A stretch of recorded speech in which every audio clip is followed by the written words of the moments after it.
Let me give you a word this morning while we're out here working in the yard. God gave me this word last night when we got finished, and I had to reconfirm it this morning to make sure He wanted me to deliver it. You see, right now we're all doing work in the yard, trying to pick up the pieces and remove the good, the pretty, the green grass, everything like that. But what we fail to realize sometimes as Christians is we come back and we get these pieces that God has dug up like this, and we move them to other places in our life. And guess what we do?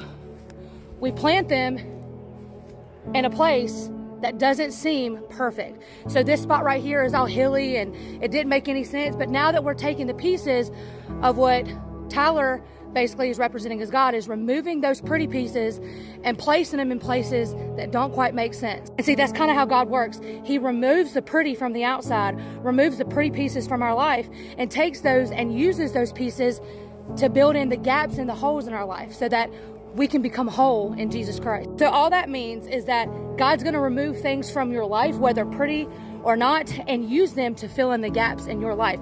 And even though this doesn't look pretty right now, that's what happens when you replant new growth in your life.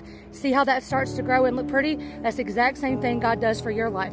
Let that be an encouragement for you guys today. But also remember, just like this was just done, to make that pretty back there and start to grow, it takes time. So even though part of your life don't look great, it doesn't look good, and there's hills and it looks all muddy and nasty, that's how God works. Over time, He makes us new and He makes us pretty again. So give God time, allow it to work in your life, and let Him remove some of the pretty parts to get to the bad parts.